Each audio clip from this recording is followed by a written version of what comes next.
دوستو بلند و بالا ان سنگلاخ پہاڑوں کے بیچ یہ صحرائی وادی امریکی ریاست کیلیفورنیا میں واقع ہے۔ اس صحرا کو دنیا کا گرم ترین علاقہ سمجھا جاتا ہے۔ گرمیوں میں یہاں درجہ حرارت 56 ڈگری سینٹی گریڈ تک بھی پہنچ جاتا ہے۔ 1848 میں کیلیفورنیا میں سونا دریافت ہونے کے بعد سونے کی تلاش میں آنے والے بیشتر مہمجوؤں کو اس صحرائی وادی اور اس کے آس پاس کے پہاڑی سلسلوں سے گزرنا پڑتا تھا۔ ایسا ہی ایک گروہ اکتوبر 1849 میں راستہ بھٹک کر اس وادی میں کہیں کھو گیا تھا۔ اسی گروہ کے ایک فرد نے اس صحرائی وادی کو ڈیتھ ویلی یعنی موت کی وادی کا نام دیا تھا۔ آخر اس گروہ کی کہانی کیا تھی؟ ان کے ساتھ کیا بیتی تھی؟ اس وادی کو موت کی وادی کا نام کیوں دیا گیا تھا؟ یہاں کے دلچسپ مقامات کیا ہیں اور امریکہ کے لیے یہ علاقہ کتنا اہم ہے؟ آئیے سب جانتے ہیں۔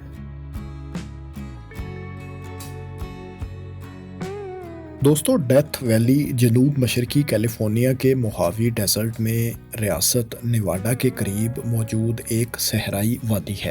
اسے مغرب کی جانب سے پینامنٹ پہاڑی سلسلے جبکہ مشرق کی جانب سے امرگوسا پہاڑی سلسلے نے گھیر رکھا ہے۔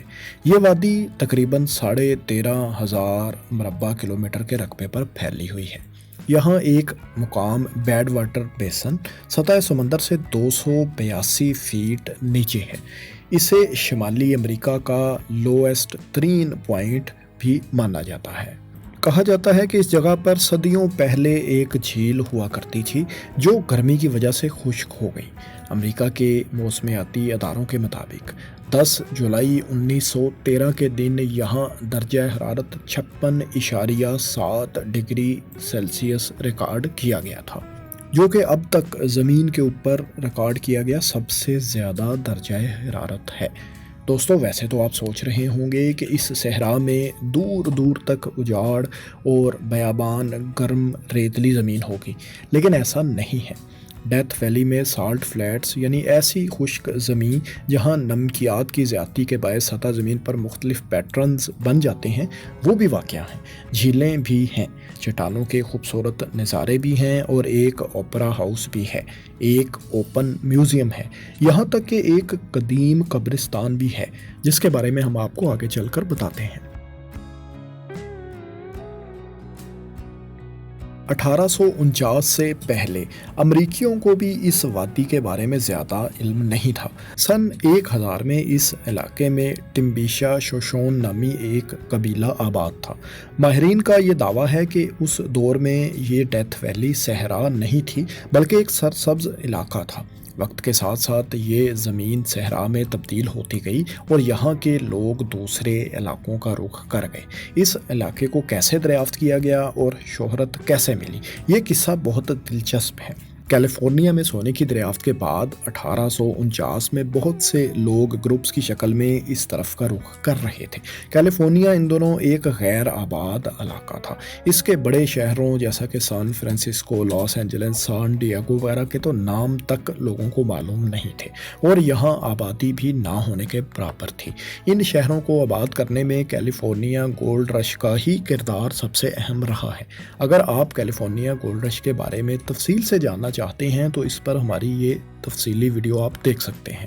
تو سونے کی تلاش میں آئے بہت سے گروہ سفر کے دوران ریاست یوٹا کے ایک نو آباد شہر سالٹ لیک سٹی میں رکتے، ضرورت کی اشیاء حاصل کرتے اور پھر سفر شروع کر دیتے۔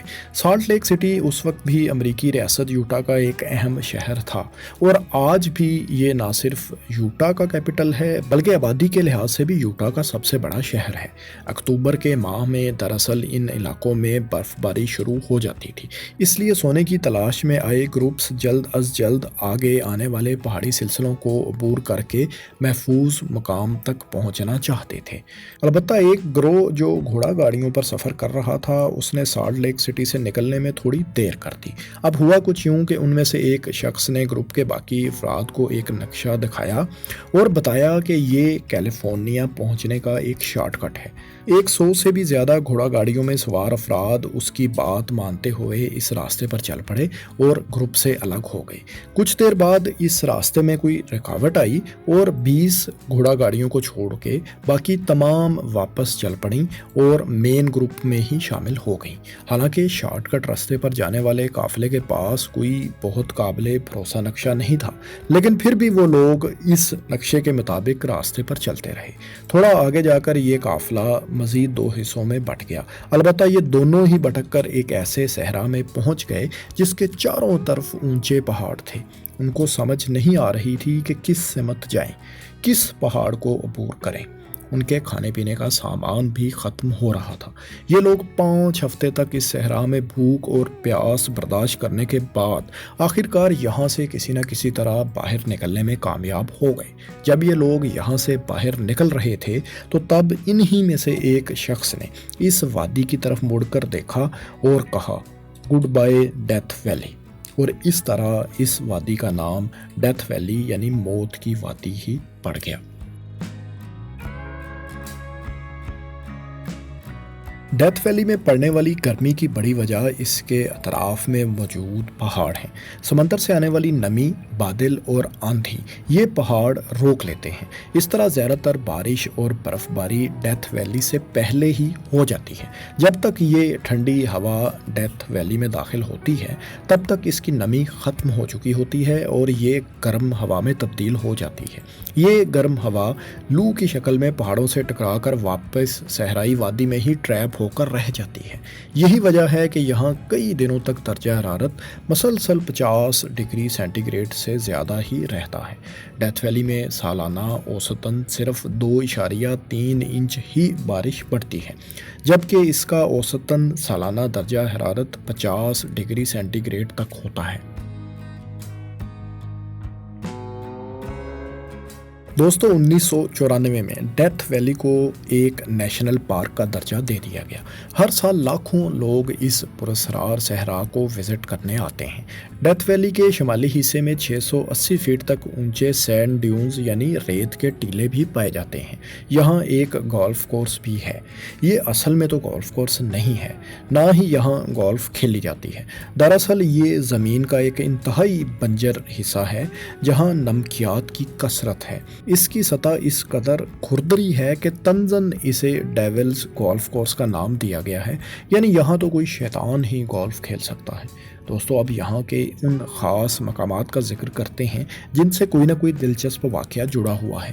جب 1840 کی دہائی کے آخر میں کیلیفورنیا سے سونا دریافت ہوا تو انہی دنوں ڈیتھ ویلی کے اطراف میں موجود پہاڑوں سے بھی سونا، چاندی اور بوریکس نامی ایک مرکب دریافت ہوا۔ اس لیے اس علاقے میں بہت گہما گہمی تھی، بلکہ ڈیتھ ویلی اور اس کے قریبی علاقوں میں چھوٹی چھوٹی بستیاں بھی آباد ہو گئی تھیں۔ ہارمنی بوراکس ورکس کے نام سے ایک پلانٹ بھی لگ گیا تھا جہاں بوریکس پر پروسیسنگ ہوتی تھی۔ اس پلانٹ میں ورکرز بھی کام کرتے تھے۔ اس کمپنی کے زیر استعمال رہنے والی گدا گاڑیاں آج بھی ڈیتھ ویلی میں یادگار کے طور پر موجود ہیں۔ دوستو جب سونے چاندی وغیرہ کی کانیں تقریباً خالی ہو گئیں تو ظاہر ہے یہ آباد ہونے والی بستیاں بھی ختم ہو گئیں۔ ڈیتھ ویلی میں ان کی باقیات بہرحال آج تک موجود ہیں۔ اسی طرح یہاں ایک قبرستان بھی ہے۔ ڈیتھ ویلی کا یہ قبرستان 1901 سے 1911 تک استعمال میں رہا۔ یہاں دراصل عارضی طور پر بننے والے مائننگ ٹاؤنز میں فوت ہونے والے افراد کو ہی دفنایا گیا۔ یہاں 300 کے قریب افراد مدفون ہیں۔ ڈیتھ ویلی میں ایک ہوٹل اور ایک اوپرا ہاؤس بھی ہے، یعنی جہاں تھیٹر وغیرہ ہوتا ہے۔ اس کی کہانی کچھ یوں ہے کہ 1967 میں مارٹا پیکٹ نامی ایک امریکی اداکارہ اور ڈانسر کی گاڑی ڈیتھ ویلی کے قریب خراب ہو گئی۔ ان کی گاڑی تو کچھ دیر بعد ٹھیک ہو گئی، البتہ اس دوران وہ گھومتے پھرتے ڈیتھ ویلی کے ایک ویران اور خوفناک سی حال نما عمارت میں پہنچ گئیں۔ یہ بلڈنگ 1925 میں کارکنوں کے بیٹھنے اور کھانا کھانے اور آرام کرنے کے مقصد کے لیے تعمیر کی گئی تھی۔ مالٹا نے اس بلڈنگ کی مرمت کروائی، یہاں خوبصورت پینٹنگز لگوائیں، ہوٹل بنایا، یہاں تھیٹر قائم کیا اور خود ہی اس تھیٹر میں رقص بھی کیا۔